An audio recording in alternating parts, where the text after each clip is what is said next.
Hi, I'm Nikki Lowe, and welcome to the Wisdom for Working Mums podcast show, where I share insights and interviews that support women to combine their family, work, and life in a more successful and sustainable way. Do you struggle to rest as a working mum? Do you ever feel tired in your bones, but you just feel like you can't step off the hamster wheel? And does your secret fantasy involve going away to a hotel for a weekend just to sleep? If that's you, then this podcast is a must listen. Today, I'm interviewing Karen Brody, who's a rest teacher and founder of Daring to Rest. I came across Karen and her work when I was deep in my own burnout journey, and her book, Daring to Rest, became my Bible, and it was pivotal in me understanding what had led me to burnout and what I could do to take my power back and recover.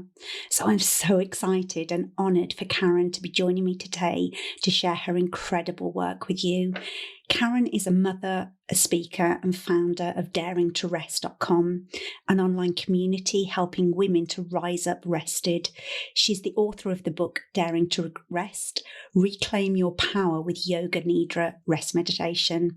And Karen is on a mission to support you to experience deep rest by sharing a life-changing, simple, restful, transformational sleep practice, really that's all about teaching us to slow down and dare to rest. And I can't wait for you to dive into what I know is going to be a brilliant conversation with Karen. In this episode, Karen shares how her experience with panic attacks in her early motherhood journey led her to do this work, and actually how we can value and practice rest for our children, but often we don't really do it for ourselves. How the rest messages that we receive from an early age often set us up to be rest shamed, that we're either weak or unproductive, or we get recognised for kind of achieving, so we don't actually honour rest. And how our culture has set us up to become hyper aroused. She talks about how Netflix's biggest competitor is sleep. It's shocking. And how our smartphones are really getting us living with jet lag. And she also shares with us how many of us are having to break the cycle of fatigue in the generations of women that have come before us. And actually, if we can break that cycle, we get to give that gift to our children, and especially our daughters. So there's so much goodness in this episode. I know you're going to absolutely love it. To find out the details of what Karen talks about, you can head to wisdomforworkingmums.co.uk/71, because this is episode 71, and you can find all the links to Karen and her amazing work there. But I won't keep you any longer. Let's dive in. So welcome, Karen. Thank you for joining me on the podcast. I'm really happy to be here, Nikki. As I said into the introduction, you've been a major part of my recovery journey from burnout. And when I discovered your work, I knew that I wanted to get it into the hands of more women like me. And so I'm so delighted that you've joined me. For those that don't know who you are and your work, I always like to start with the conversation with my guest stories. So I'd love for you to share with us your story about how you became a rest teacher and how you created Daring to Rest. Absolutely. Thanks for asking. Well, first and foremost, I always say I'm a mom, and that was when I discovered that not only, I guess intellectually, I knew rest was important. Everyone does, right? I mean, I don't think anyone thinks rest is bad for you, but I was a mom with two little boys, both around preschool age. So that's around ages 2 and 4. And I had a long history of panic attacks.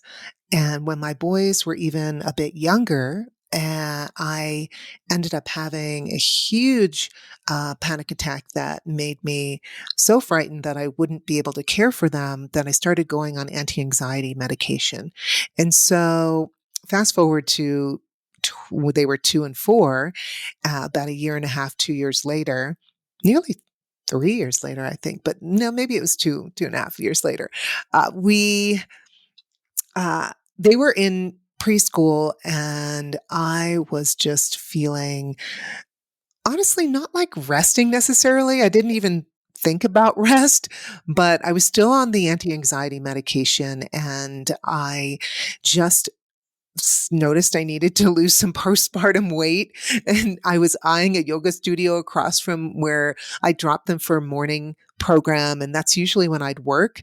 But I thought, okay, well, maybe there's a class right before I pick them up for the afternoon. And I found at this yoga studio, they were offering a yoga nidra meditation class, a sleep meditation. And I saw 25 women lying down with eye pillows, blankets, looking like they were having the best nap of their lives. And I was like, I want what they got. I don't know what it is, but I did know that I valued napping for my children. I valued their rest. I protected their rest. I was actually really quite structured around rest. And my one son did not want to nap. So I can tell you we had moments, but I was really like, this is non-negotiable for them. But what I realized when I signed up for this sleep-based meditation, this yoga nidra, the sleep of the yogi, like yogic sleep, I realized, wow, this is what I have needed my entire life. I literally, I would lie down for this class. It was 45 minutes of yoga nidra, the yogic sleep, and then about 15 minutes to wake up. And I just could not believe how tired my body was. The tiredness that I would maybe joke about, I would or I would seriously say, I'm exhausted today, but I didn't feel my exhaustion until I laid down. And in my bones, I was like, wow, this is a level 5. Like in the United States, we talk about category 5 hurricanes. Those are like the worst. Those are serious. That is where you absolutely need support, help. Like you could die. And I was literally a category 5 in terms of exhaustion. And I felt that when I would lie down, and I went every Friday at noon before I'd go pick my kids up. I'd go and I'd take this yogic sleep class, and it was like my mommy nap.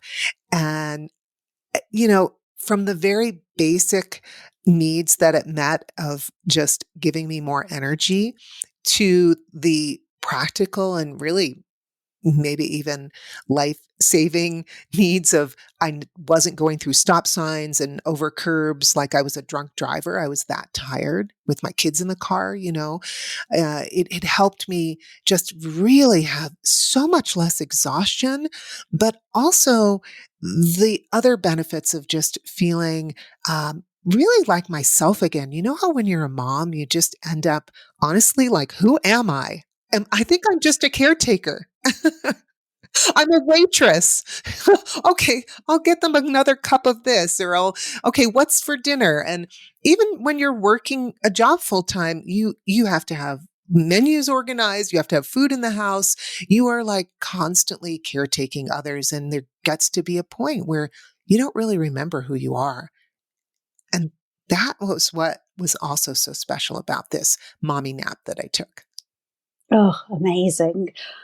And so, how did you then come to develop your own kind of community around this?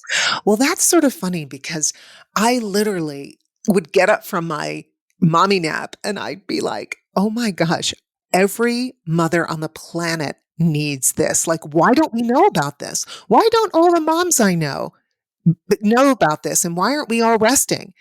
So I actually started in my basement inviting my neighbors.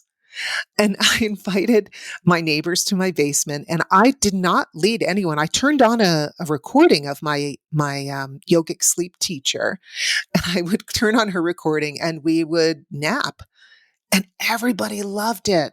And I kept thinking, wow, I one day I'll share this. I don't know when, but one day I'll share this. And then just more and more, it really came when actually my husband had a health scare and went into hospital. And I offered him yoga nidra, and he is totally not like, he's not going to listen to a guided sleep meditation, but he did because he was in a bed and he was not feeling well and he was exhausted. And then the guy who shared a room with him, who was there for asthma, or a very bad asthma attack, his wife got curious and said, "What is your husband listening to? He looks so calm."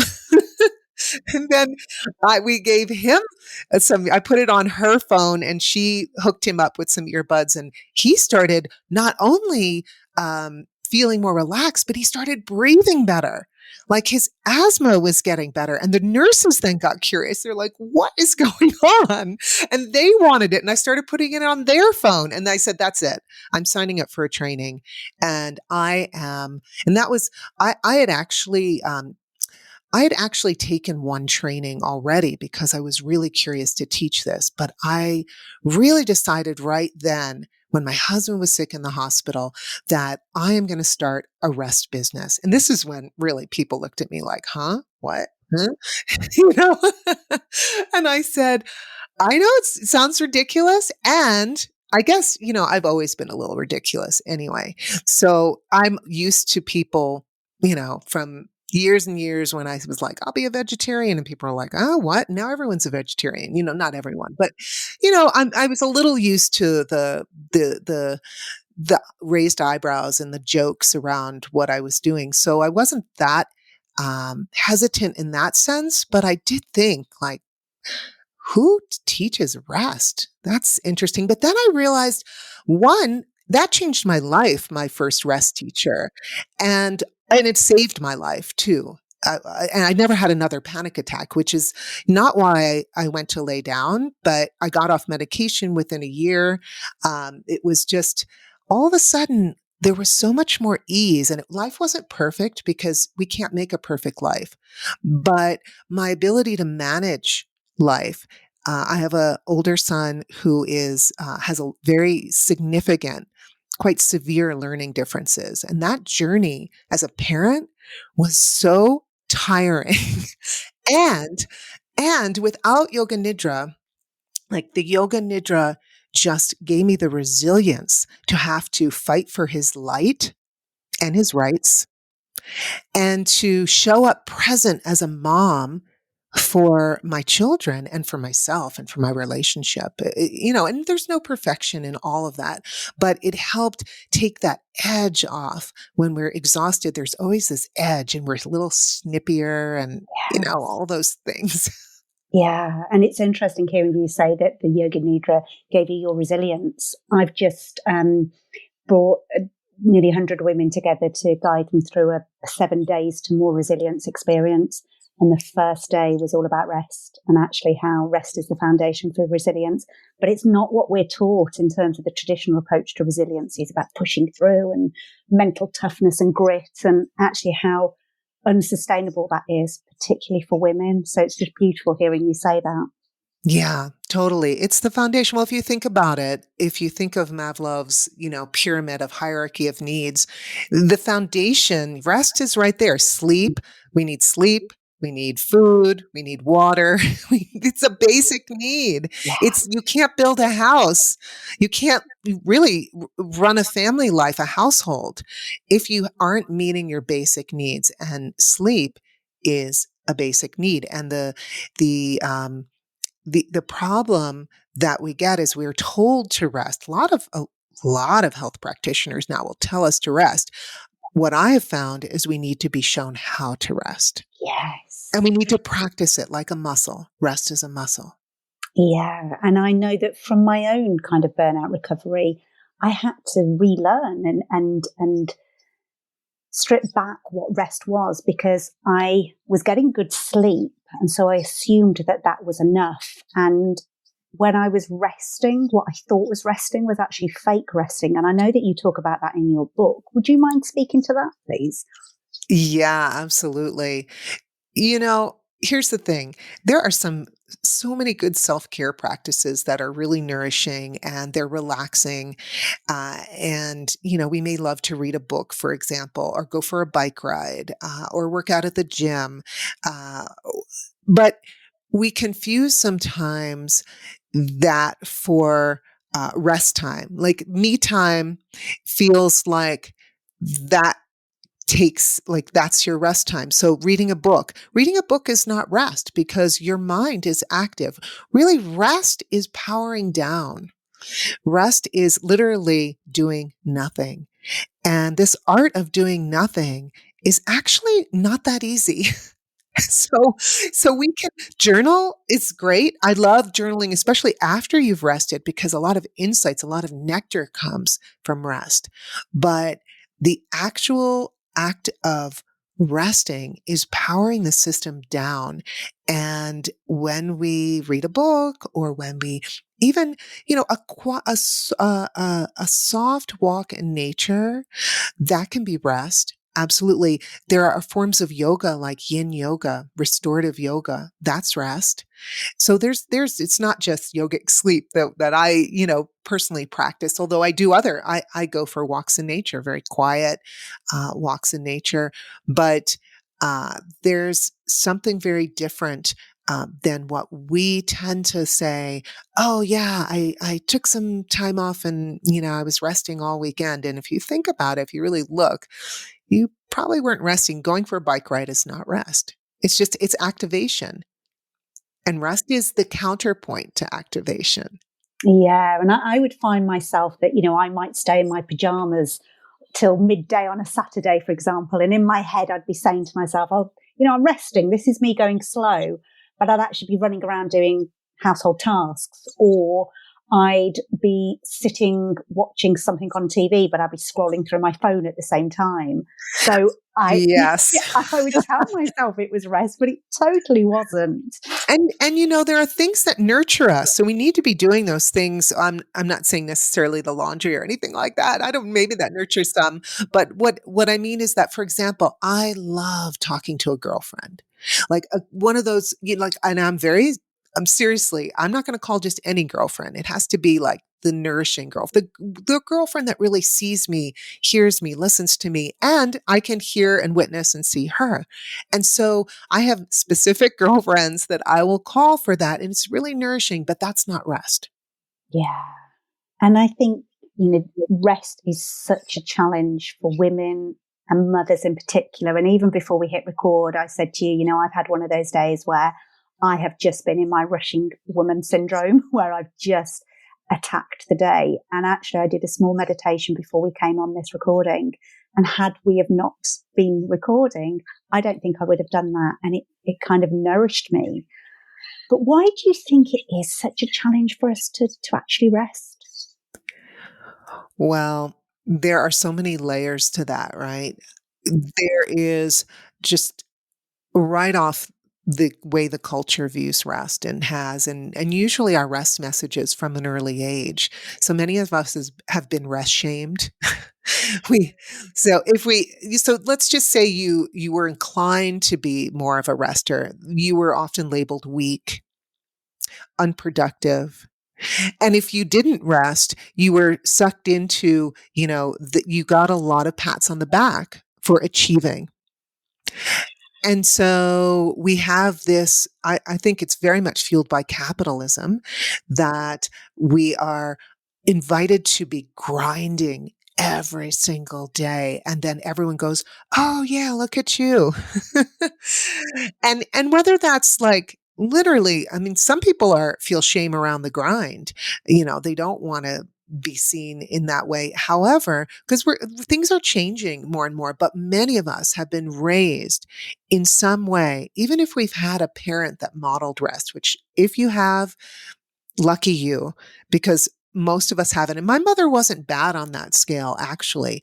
My mother herself didn't rest, but she did honor rest when I needed rest. And so I felt that was honored. But then just the real world, the fact that, capitalism means we have to get out there, make money, pay for our lifestyle, et cetera, et cetera. And so there really becomes this grind that we get into, this hamster wheel that we can't get off of. And it sucks us in. And so these messages on rest, they are very fierce. And anytime I believe that our culture actually isn't inviting us to be intimate with ourselves. And rest is so intimate. And it's scary. The moment you lie down, to be intimate with yourself means you need to meet yourself where you are. And so there's a deep beauty in that. But if you've been running 24/7, like and you've been in the hamster wheel for 20 years and you have insomnia, for example, insomnia, what is insomnia? You're unable to get out of that hyper arousal state. We are literally, it's like candy to stay awake. I mean, I will just mention Netflix and all their series. And I've said this quote before about Netflix that they say their biggest competition is sleep. And it is, because if you're asleep, you're not hyper aroused, and they want you hyper aroused and addicted to the next episode and the next episode and the next episode, whatever it is. And it takes us away from our body, from our mental health, from our spiritual self. It's big. Yeah, and I remember hearing that quote about Netflix from you for the first time and just shocked, but not, because you're like, actually, that is their business model. But how shocking is that? And then realizing that actually the culture now is all about us being entrained into, technology's pattern. Yeah. This is capitalism, right? And so there's another shiny object and another shiny object. And now between our devices and our, computer screens, we really could be up 24/7. And I've actually just been reading different studies about how uh, looking at your phone in the middle of the night several times, which a lot of people do. I don't have my phone in my room, but a lot of people do.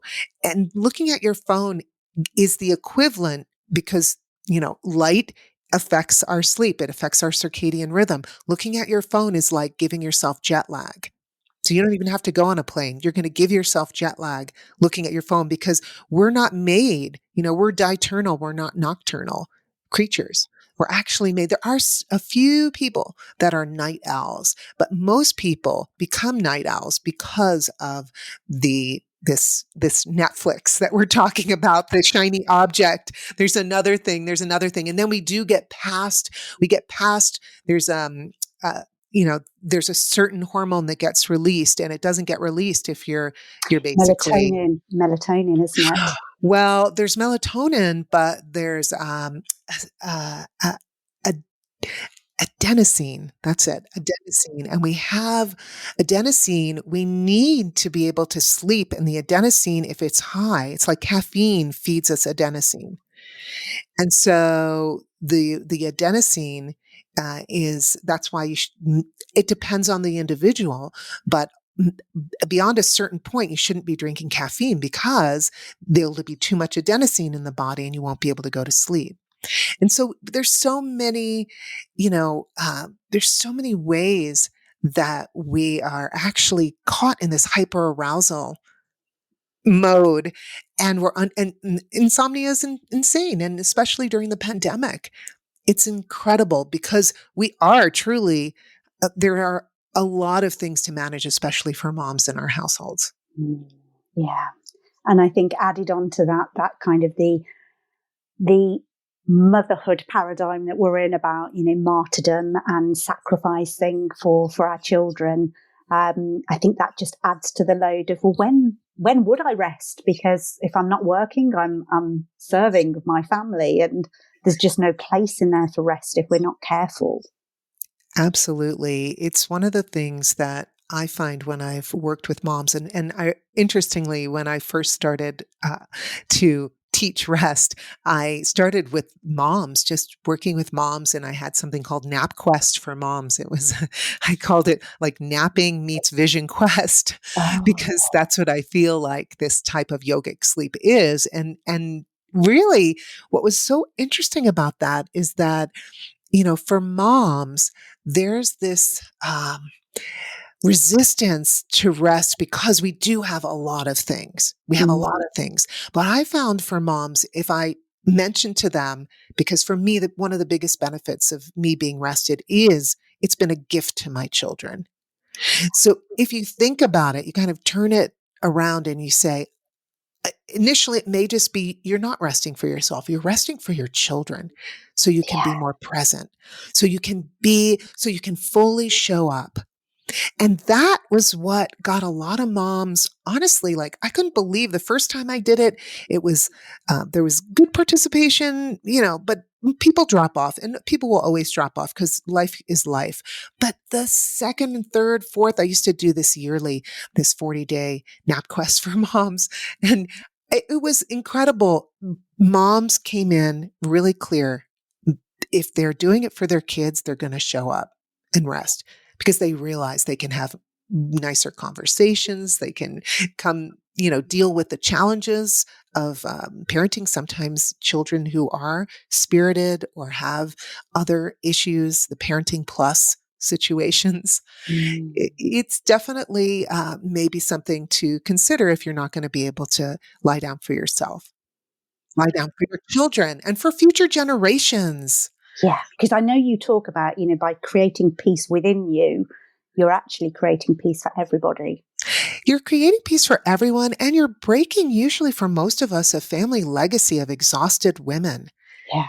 What a gift to give your children. What a gift to give your grandchildren, the future generations, to break that cycle of fatigue in your mother line. Oh, that's given me goosebumps. That's powerful. So we've talking about daring to rest here, and you've mentioned about Yoga Nidra. Would you mind sharing a bit more detail about what it actually is and why it is so powerful? Absolutely. Well, Yoga Nidra is, it's, there are no words for this practice. So let me just say that, but I'll try to bring some words to it. Really, first, just on a very basic level, it's a guided sleep based meditation practice. It's a technique. It's also a transmission that you receive when typically you're lying down, but you can sit, I've walked and practiced yoga nidra, but usually you're lying down or sitting. And it takes you from the waking state, your beta brain, into the dream state, into the sleep, deep sleep, and even beyond to a fourth state of consciousness, which is supremely relaxing, so that your body is literally being guided to power itself down and to reboot. So this is the transformative piece of Yoga Nidra.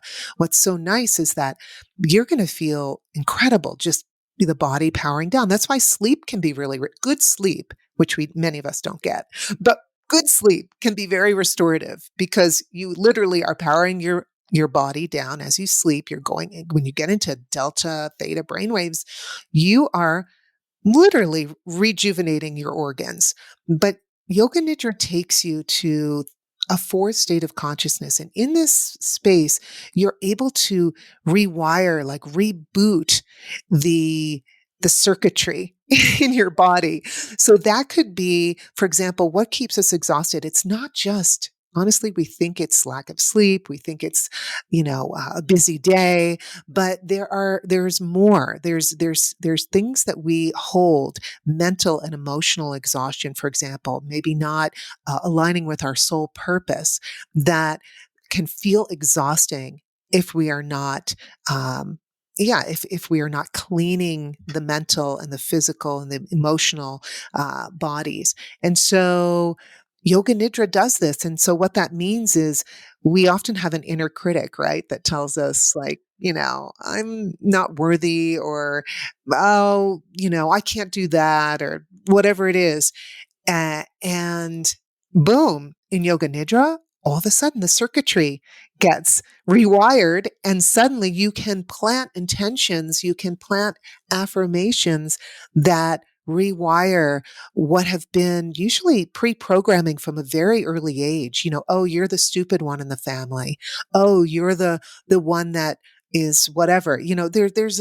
There's roles we play that we don't necessarily feel our best. So we can be very worn out from these roles. I know for me, I was the sensitive one. oh, she's so sensitive, and women get called this all the time. And so in Yoga Nidra, we have this opportunity as we rest to really reclaim our power. That's the subtitle of my book because right there, that's it. Because actually, you talk about the rest, release, and rise approach, which I think is beautiful in terms of, that makes perfect sense to me. You rest, you release what you need to, and then you rise up with your power. Yeah, and there's really these layers that I think we don't talk about, which I referenced a little of that. It's not just physical exhaustion of why we're tired. To break a cycle of fatigue, we have to really we have to meet the mental, the emotional exhaustion, this pre-programming that's keeping us exhausted, the inner critic, what I love Sierra Bender likes to say, the itty bitty shitty committee that keeps talking to us. And we're so tired from, like, I'm a bad mom. I'm a loser mom. Moms, we feel that a lot, right? I'm not doing my best, all of this. And when you rest, we have this opportunity to like clean the slate, to clear it. Wow. You suddenly remember who you truly are. And these are these phases I talk about in the Daring to Rest framework. I wanted to have an empowerment framework to work with rest, like to really help women reclaim their power. And in Daring to Rest, I created this framework. When you mentioned rest, release, rise, this is clearing that physical exhaustion, clearing the emotional, mental exhaustion, and tending to the soul purpose. The body wants us to be, which is the rest, and it wants us to become, which is the doing. Or the body wants both. The soul wants both. The soul wants both. And so Daring to Rest, ironically, isn't just about the rest. It's about the rest and the rise. But we forget, because we're so hyper aroused, we just stay in the rise, like, oh, go, go, go, do, do, do.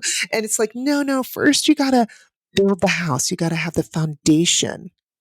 You got to build the foundation. You got to rest. And from the rest, the rise will come because the soul wants both. And it's, I think it was you that taught me this about BRAC, the basic rest and activity cycle that we're naturally meant to wave between, but we just override it and kind of using rest to go to recover and rise up from that. And I love your story about, actually, it was only through Yoga Nidra you found your purpose with your play. Yes. Would you mind sharing that story? Absolutely. Absolutely. So, I wrote a play, and it's a play about birth. It's about, women giving birth and, their birth stories. And the play came about it was very interesting because when I first started resting, I was writing, what I thought was a book. I had interviewed 118 women about their birth stories. I was really, really concerned that I was hearing about so many women having ordinary bad birth experiences. So just having birth experiences that seem like, wait a minute, they're so educated. How could they have, lose their power in their birth? And I started to interview women to get their voices because I was really passionate that there was a lot of statistics out there, but there weren't mothers' voices. So I interviewed these 818 women, and I thought I was writing a book, but it really wasn't coming together. I had interest in an article, and then that fell through, and the book itself just wasn't coming together. And then I started practicing Yoga Nidra meditation on Friday at noon before I'd go pick up my children. And my time to work was every morning, but it just wasn't coming together. And then suddenly I started getting what I now call, in their Daring to Rest world, I call soul whispers. I started hearing these words, these voices, these whispers that were first they were just the words of the women I had interviewed. So I thought that was curious. Like someone I had interviewed, there would be something she had said that would stand out to me. And I'd go, oh, that's interesting. That's coming up at the end of my Yoga Nidra, or after I'd pick my kids up. We'd often go to the park, have a little bit of playtime for like 30 minutes, and then we'd go down for a nap. And so on the way driving them in the minivan I would suddenly hear the voices of these women I'd been interviewing. And then one day in Yoga Nidra, I just heard very clearly, you're not writing a book, you're writing a play. And I was like, what? Huh? And I'd never written a play. I'd written a book before. I'd written 2 books before, but I'd never written a play. So I was like, I don't even, well, this is crazy. But then I realized I'm literally being downloaded the voices of these women from the interviews. Like there were 8 women that were just staying with me. And I was like, wow, these are the 8 women in the play. And it just was a play. It's a play. And I told my husband, I remember one night, and he was like, what? you know, you don't know how to write a play. And I said, I guess I'm going to learn. And what's interesting is once you align with what your soul is calling you, the soul purpose, things fall into place. And I was literally out in the front of my yard where we lived, and my neighbor was mowing his lawn. And I said, Gary, I'm thinking I might write a play, and I don't know if you know anyone. He said, oh, he goes, I am on the board of this playhouse. I didn't even know he was in theater.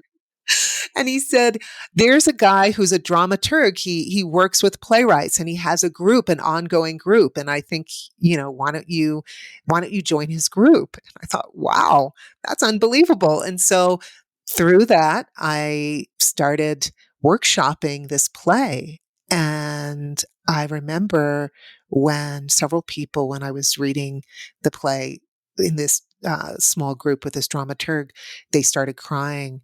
And I realized, wow, I've got a play here. Yeah.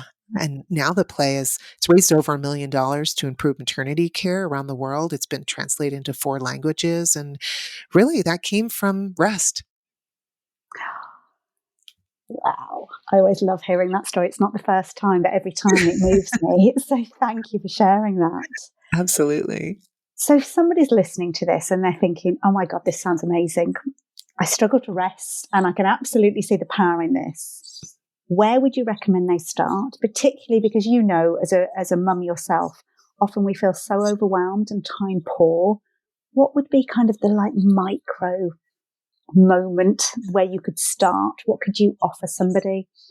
I would invite one of the most potent times of the day is when you wake and when you go to sleep. Now, for me, my son woke at 5 a.m. and some of you listening may have that as well. So my day started with a bang. So it wasn't going to happen in the morning for me. So you have to find your sweet spot. So I'm just saying sometimes these bookends of the day, the sunrise, sunset, or wake and when you go to sleep may not be sunrise and sunset exactly, but those are some sweet spots for people, not for everyone. But I would just start by sitting for 3 minutes of silence on your own. If you want to make it a little more of a ritual, you might have a bell, like a singing bowl, and ring it. Have your phone set for 3 minutes. You could even there's timers. I think now there's an app like that you can set for 3 minutes and then a chime will chime again. So it's something nice instead of like beep, beep, beep at the end of 3 minutes. And that's a little jarring, but give yourself 3 minutes. 3 minutes, just follow your breath, follow the inhale and the exhale. You can put your hand anywhere on the body that you feel like you need to be held tenderly. But I usually say for women, maybe start with both hands on the chest or a hand on chest and hand on belly. And that's also a great way to follow your breath because you can feel the rise and fall of the belly and the chest. And just do that for 3 minutes. 3 minutes. I used to do it before going to bed. 3 minutes. It really makes a difference. There are next level things as well, but if you want to start and give yourself a little rest, I would start there. So for women, usually anywhere on the body, if they hold themselves tenderly while they're just taking these 3 minutes, three minutes of me time, rest time, and just follow your breath. You can hold your hands at your heart. You can put one hand at heart, one hand on your belly. Follow the rise and fall of your breath like that because the belly and chest will rise and fall. And that will also help you go inward, usually if you're putting your hand somewhere on your body, so you can take your mind off of anything. And then set an alarm. I would definitely set an alarm, but not a jarring alarm. There are these wonderful apps now that have chimes or something beautiful you can set for 3 minutes so it wakes you up nice and gently. And not that you've fallen asleep, but it just takes you, tells you that it's 3 minutes. It's time, to transition. And so it's really about starting to train yourself to consistently stop and do nothing. Yes. And I know you also talk about creating a rest cave. So if somebody, what might the next step be around creating an environment? What would you suggest for a rest cave? Well, I've worked with moms that love their bed as a rest cave because it's easy, it's simple, and honestly, it's super indulgent to just go into your bed in the middle of the day, or even you can start your day in rest or end your day in rest. But the rest cave concept came to me because I just believe that women need to mark space to rest, and particularly moms, we just don't have space of our own in the house. And it's a way to mark space. So for me, I went down to our basement, which was filled with boxes and everything else. And initially, I just literally put a pillow, I put a little mat and a blanket. I put some pillows under my knees. Eventually, I got a bolster for under my knees. It just takes a little pressure off your back when you're lying down. And I made that my rest cave. As the years went on, I added some little stringy lights to make it a little more magical. I use an eye pillow over my eyes that rests the brain. It actually also, the darkness, it helps you go inward.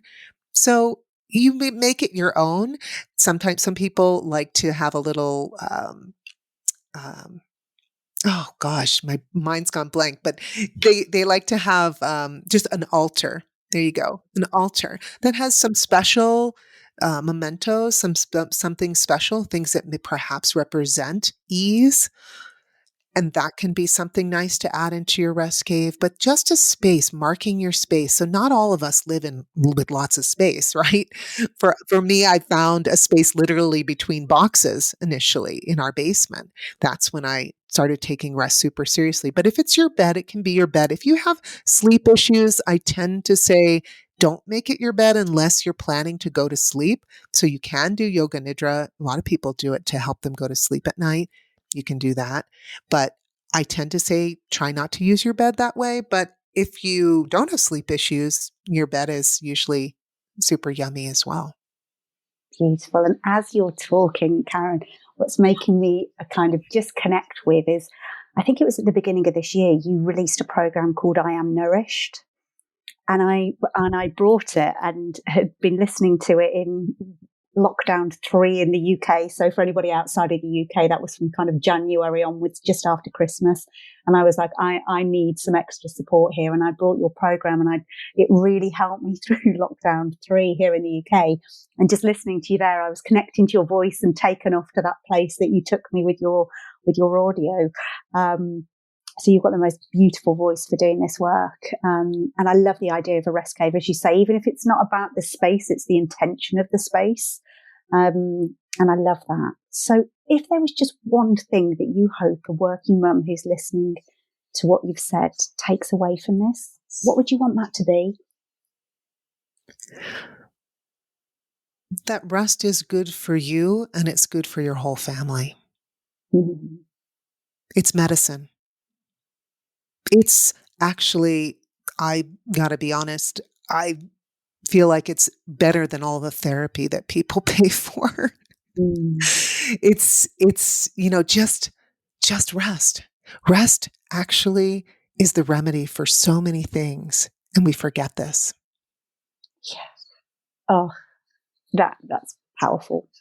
It reminds me of that quote, I think it's Owen Thomas says, the world will pull you by the hand and say, this is important, and this is important, and this is important.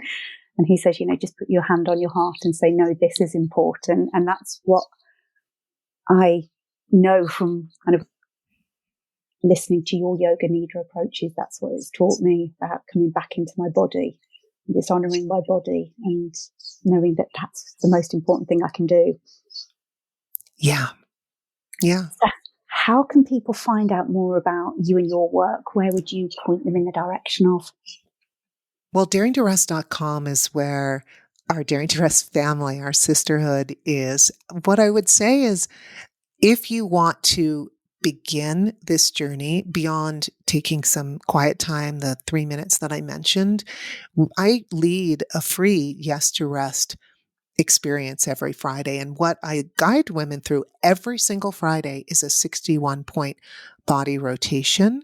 And I do it every Friday because the more repetition you have of anything, the more you have muscle memory. And that means you can do it without my voice in the middle of the night. Let's say if you wake and you need to get back to sleep, you can do this 61-point body rotation. So I lead 15 minutes of what I call Yes to Rest, and it's every Friday. So maybe we can provide a link for that and people can do that. And also just, you can have a recording of the 61 body points and then you can listen anytime. So you don't even have to come on Fridays. We have in our Facebook group, we have, it's a free Facebook group. Everyone, it's committed to rest. This is the important thing. Get around rest positive people.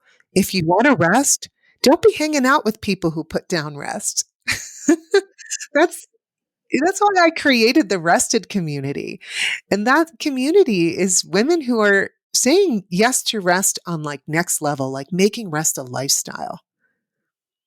But, but yeah, and the first step is really, say yes to rest. So if it's your 3 minutes that you take for yourself, those 3 minutes, that's fabulous. Do it when you get in the car. That's a great transition time too. If the kids aren't with you, for example, or when you drop the kids off at school, pull over to someplace safe.